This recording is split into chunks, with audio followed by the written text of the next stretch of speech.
Video ನೋಡುತ್ತಿರುವಂತೆಲ್ಲ ವೀಕ್ಷಕರಿಗೆ ನಮಸ್ಕಾರ. ಇದೀನ ವಿಜಯಪುರದ ಸೈನಿಕ ಶಾಲೆಯಲ್ಲಿ ಖಾಲಿರುವಂತಹ ವಿವಿಧ ಹುದ್ದೆಗಳ ಭರ್ತಿಗೆ ಅರ್ಜಿಯನ್ನು ಕರೆಯಲಾಗಿದೆ. ಆಸಕ್ತಿ ಇರುವಂತಹ ಅಭ್ಯರ್ಥಿಗಳು ನೇರ ಸಂದರ್ಶನಕ್ಕೆ ಹಾಜರಾಗಿ ತಮ್ಮ ಆಯ್ಕೆಯನ್ನು ಮಾಡಿಕೊಳ್ಳಬಹುದು. ನಮ್ಮ ವಿಡಿಯೋನ ಹೊಸದಾಗಿ ನೋಡ್ತಿರೋ ನಮ್ಮ ಚಾನೆಲ್ ಅನ್ನು ಸಬ್ಸ್ಕ್ರೈಬ್ ಮಾಡಿ ಹಾಗೂ ಪಕ್ಕದಲ್ಲಿರುವ ಬೆಲ್ ಐಕಾನ್ ಅನ್ನು ಕ್ಲಿಕ್ ಮಾಡಿ ಮುಂದೆ ಬರುವಂತಹ ಎಲ್ಲ ಸರ್ಕಾರಿ ಹುದ್ದೆಗಳ ಸಂಪೂರ್ಣ ಮಾಹಿತಿಗಳನ್ನು ಪಡೆಯಿರಿ. ಈ ಒಂದು ಇಲಾಖೆ ಹೆಸರು ವಿಜಯಪುರದ ಸೈನಿಕ ಶಾಲೆ. ಹುದ್ದೆಗಳ ಹೆಸರು ಟಿಜಿಟಿ ಹಾಗೂ ಪಿಜಿಟಿ ಹುದ್ದೆಗಳು. ಒಟ್ಟು ಹುದ್ದೆಗಳ ಸಂಖ್ಯೆ 6 ಹುದ್ದೆಗಳು.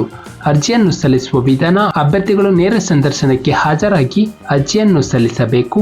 ನಂತರ ಶೈಕ್ಷಣಿಕ ವಿದ್ಯಾರ್ಹತೆ: ಅರ್ಜಿಯನ್ನು ಸಲ್ಲಿಸಲು ಬಯಸುವಂತಹ ಅಭ್ಯರ್ಥಿಗಳು ಎಂಎಡ್, ಎಂಎಸ್ಸಿ, ಇಡಿ, ಬಿಎಡ್, ಬಿಎಸ್ಸಿ ಪದವಿ ವಿದ್ಯಾರ್ಹತೆಯನ್ನು ಹೊಂದಿರಬೇಕು ಅಥವಾ ವಿಶ್ವವಿದ್ಯಾಲಯದಿಂದ ವೃತ್ತಿ ಅನುಭವವನ್ನು ಹೊಂದಿರಬೇಕು.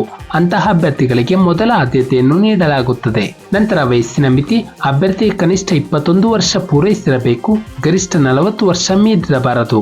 ನಂತರ ವೇತನ ಶ್ರೇಣಿ: ಆಯಾ ಹುದ್ದೆಗೆ ತಕ್ಕಂತೆ ಆಯಾ ಮಾಸಿಕ ವೇತನವನ್ನು ನೀಡಲಾಗುತ್ತದೆ. ನಂತರ ಆಯ್ಕೆ ವಿಧಾನ: ಅಭ್ಯರ್ಥಿಗೊಂದು ನೇರ ಸಂದರ್ಶನದ ಮೂಲಕ ಆಯ್ಕೆ ಮಾಡಿಕೊಳ್ಳಲಾಗುತ್ತದೆ. ಯಾವುದೇ ರೀತಿಯ ಲಿಖಿತ ಪರೀಕ್ಷೆ ಕೂಡ ಇರುವುದಿಲ್ಲ.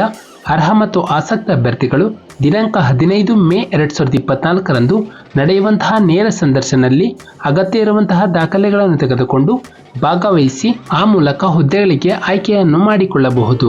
ನಂತರ ಸಂದರ್ಶನ ನಡೆಯುವ ಸ್ಥಳ: ಸೈನಿಕ ಶಾಲೆ, ಬಿಜಾಪುರ 586108 ಕರ್ನಾಟಕ. ಈ ಒಂದು ವಿಳಾಸಕ್ಕೆ ಅಭ್ಯರ್ಥಿಗಳು ಹೋಗಿ ಎಲ್ಲ ಡಾಕ್ಯುಮೆಂಟ್ಸ್ ಅನ್ನು ತೆಗೆದುಕೊಂಡು ನೇರ ಸಂದರ್ಶನಕ್ಕೆ ಹಾಜರಾಗಬಹುದು. ಅರ್ಜಿಯನ್ನು ಸಲ್ಲಿಸಲು ಪ್ರಾರಂಭ ದಿನಾಂಕ 8 ಏಪ್ರಿಲ್ 2024ರಂದು. ಸಂದರ್ಶನ ನಡೆಸುವಂತಹ ದಿನಾಂಕ 15 ಮೇ 2024ರಂದು. ನಮ್ಮ ಒಂದು ಡಿಸ್ಕ್ರಿಪ್ಷನ್ ಬಾಕ್ಸ್ನಲ್ಲಿ ಅಫಿಷಿಯಲ್ ನೋಟಿಫಿಕೇಶನ್ PDF ಇರುತ್ತೆ. ಇದನ್ನು ಡೌನ್ಲೋಡ್ ಮಾಡಿಕೊಂಡು ಹೆಚ್ಚಿನ ಮಾಹಿತಿಯನ್ನು ಪಡೆಯಬಹುದು. ನಾವು ನೀಡಿದ ಉದ್ಯೋಗದ ಮಾಹಿತಿ ನಿಮಗೆ ಇಷ್ಟವಾಗಿದ್ದಲ್ಲಿ ವಿಡಿಯೋಗೆ ಲೈಕ್ ಮಾಡಿ ಹಾಗೂ ಶೇರ್ ಮಾಡಿ ಮತ್ತು ಸಬ್ಸ್ಕ್ರೈಬ್ ಮಾಡಿ.